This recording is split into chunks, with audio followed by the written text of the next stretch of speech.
भी मेरे साथ है, समाजवादी पार्टी के प्रवक्ता है। भाई अनुराग जी, ये क्या हो गया? वर्मा जी का जो दाव आपने खेलने की कोशिश की थी पार्टी ने, वो दाव तो बीजेपी ने चित्त कर दिया आपके लिए। देखिए, सवाल ये नहीं है। सवाल ये है कि सदन के अंदर में भारतीय जनता पार्टी जो 320 सीटों से ज़्यादा अपनी विधायक लेके बैठी हुई है, वो मात्र 304 पे सिमट गई और समाजवादी पार्टी 47 से 60 पे आ गई। इसकी मतलब विधानसभा के अंदर में भी विधायक समाजवादी पार्टी की सपोर्ट कर रहे हैं। तो जब विधायक इस हालत में, जब चूंकि आप जानते हैं कितना पाबंदी होती है, उस हालत में भी हमें वोट ज़्यादा मिल रहा है, इसके मतलब जनता की नब्ज समझ गए हैं। विधायकों की जनता की भाषा समझ में आ गई है कि अब जो लोकसभा, जो विधानसभा का चुनाव होने जा रहा है, उसमें जनता की भाषा योगी जी कह रहे हैं कि 2022 की तस्वीर यहां से साफ हो गई है। उनको दिख गया कि 2022 में एक बार फिर बीजेपी सत्ता में आ रही है।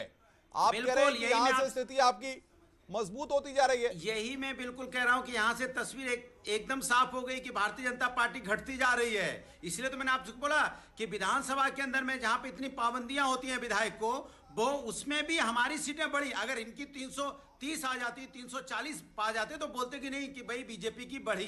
बीजेपी 321-22 से 304 पे आ गई। सोचो आप, तो ये घट रहे हैं ना, ये घट रहे हैं कहां?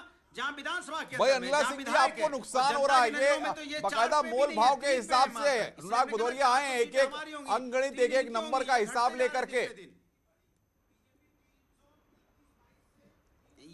नहीं, ये तो घट रहे हैं ना, विधानसभा के अंदर घटेंगे नहीं घटे।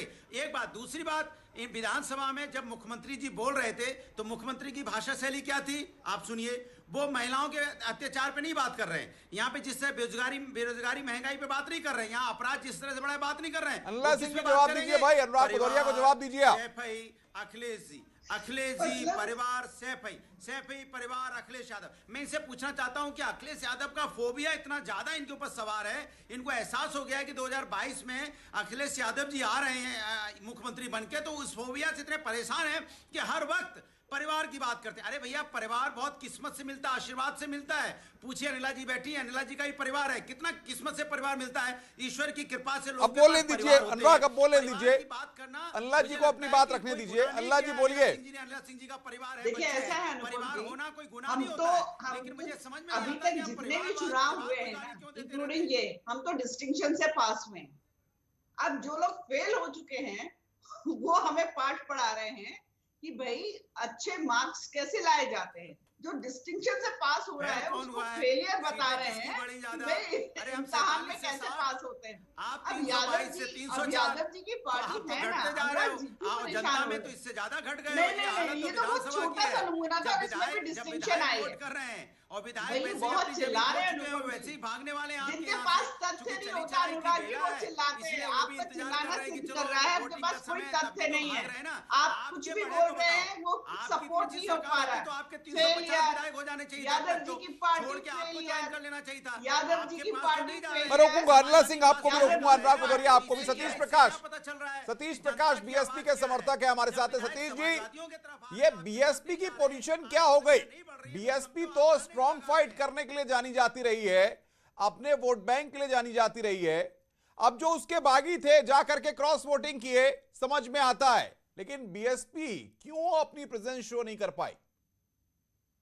नहीं, देखिए अनुपम जी, जिन लोगों को बहुजन समाज पार्टी की गद्दारी के आरोप जिनके ऊपर लगे और पार्टी विरोधी जिन लोगों ने काम किया, वो बहुजन समाज पार्टी ने निकाले। अब कोई भी व्यक्ति या कोई भी दल अगर उनको सजाना चाहता है, वो बीजेपी के फ्यूज बल्ब है।